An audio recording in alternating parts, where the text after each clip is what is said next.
अस्सलाम वालेकुम, कैसे हैं आप? आज मैं आपके साथ टी केक की रेसिपी को शेयर कर रही हूँ, जो विदाउट अवन हम बनाएँगे पतीले के अंदर और इसको बनाना बहुत ही आसान है और ये टेस्ट में बहुत ही लाजवाब होगा। इसको बनाने के लिए जिन चीज़ों की ज़रूरत है, उनमें मैंने ली है चीनी 1 कप, ये घर की आम चीनी है, इसको मैंने ग्राइंड कर लिया है। 1 कप मैंने मक्खन का लिया है, ये वो मक्खन है जो मैंने बनस्पति घी से बनाना आपको बताया है। 1 कप मैदे का लिया है। 2 अदद अंडे लिए हैं रूम टेम्परेचर के। ज़रचेक 2 टेबलस्पून मैंने लिए है, ये ड्राई फ्रूट की दुकान से आपको मिल जाएगी। येलो फूड कलर 2 चुटकी, baking powder half tea spoon, baking soda quarter tea spoon, नमक क्वार्टर टी स्पून।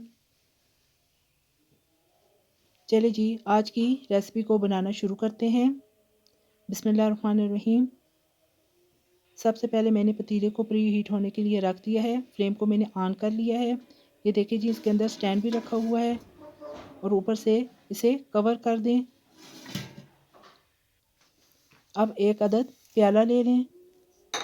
चीनी को छलनी की मदद से अच्छे तरीके से छान लें कि इसके अंदर कोई दाना ना रहे। बिल्कुल पाउडर फॉर्म हमें चीनी चाहिए।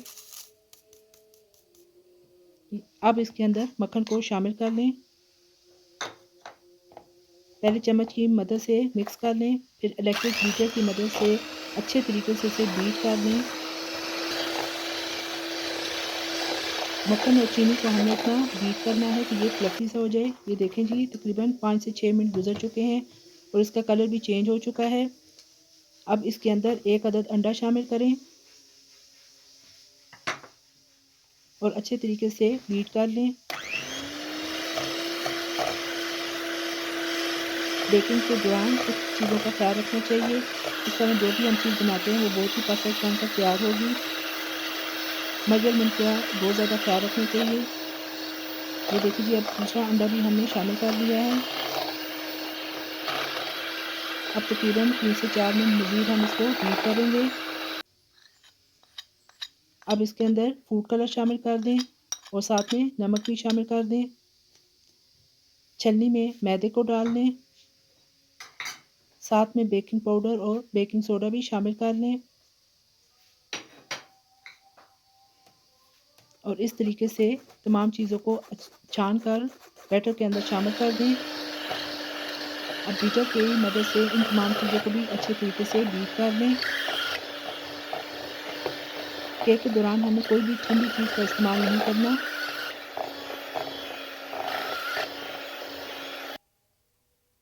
अब 2 कतरे लेमन एसेंस के शामिल कर दें। अगर आपके पास लेमन एसेंस नहीं है तो वनीला एसेंस भी आप इस्तेमाल कर सकते हैं।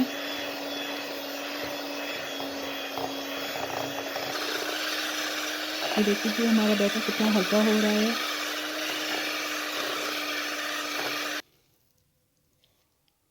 ये देखिए, इसका कलर भी बिल्कुल चेंज हो चुका है और ये हल्का हो गया है। अब ज़रशेक आधी इसके अंदर डालकर इस तरीके से फोल्ड करते जाएं और आधी हमने बचा ली है जो हम केक के ऊपर डालेंगे। अब ये एक मैंने मोल्ड लिया है, 1 टेबलस्पून कुकिंग ऑयल डाल के अच्छी तरीके से ब्रश की मदद से फैलाकर सेंटर में मैंने बटर पेपर को काट कर इस तरीके से लगा लिया है। अब जो केक का बैटर हमने तैयार किया है वो इस तरीके से मोल्ड के अंदर डालते जाएं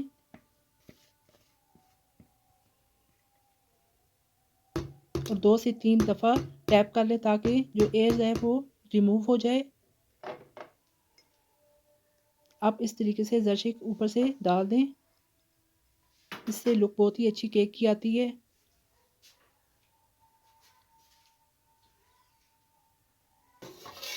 प्री हीट जो हमने पतीला किया था, अब आराम से इस केक को अंदर रख दें इस तरीके से, बहुत एहतियात के साथ, ये क्योंकि बहुत ज़्यादा गर्म है। और ऊपर से कवर कर दें तकरीबन 30 मिनट के लिए। ये देखिए जी, तकरीबन 30 मिनट गुजर चुके हैं और हमारा केक जो है वो तैयार हो चुका है। देखिए जी, इसके ऊपर भी कलर कितना खूबसूरत आया है। अब टूथपिक की मदद से या किसी छुरी की मदद से डिप करके चेक कर लें कि आया कि ये अंदर से पक चुका है या नहीं। ये देखिए जी, बिल्कुल ड्राई निकला है। इसका मतलब है केक अंदर तक अच्छे तरीके से बेक हो गया है।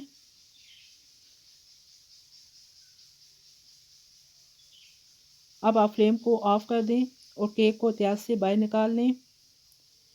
केक को आपने फ़ौरन ही कट नहीं करना, बल्कि इसे किसी पॉलीथीन बैग या किसी कपड़े से कवर कर दें, ताकि ये इसकी जो मॉइस्ट है वो अंदर ही रहे और ये ड्राई ना हो। ये देखिए जी, हमने इसकी बटर पेपर को रिमूव किया है और ये नीचे से भी बिल्कुल परफेक्ट बेक हुआ है। इसका कलर कितना ही खूबसूरत है। ये देखिए जी, हमारा केक रेडी हो चुका है। एक एक दाना इसका निखरा हुआ है और बहुत ही अच्छी खुशबू आ रही है। इस साइज़ का केक जो हम बाज़ार से लेते हैं वो तकरीबन 400 साढ़े 400 का मिलता है और हमारा इसके ऊपर ख़र्च तकरीबन 200 के करीब आया है और बिल्कुल परफेक्ट बनकर तैयार हुआ है। आप भी इस तरीके से अपने घर पर एक दफ़ा ज़रूर बनाइएगा और मुझे कमेंट बॉक्स में बताइएगा कि आपको मेरी ये रेसिपी कैसी लगी है। ये देखें जी, कितना सॉफ्ट है। अगर आपको मेरी रेसिपी पसंद आए तो लाइक कर दीजिएगा और मेरे चैनल को सब्सक्राइब और शेयर भी कर दें। फिर इंशाल्लाह एक अच्छी वीडियो के साथ दोबारा मिलेंगे। अल्लाह हाफ़िज़।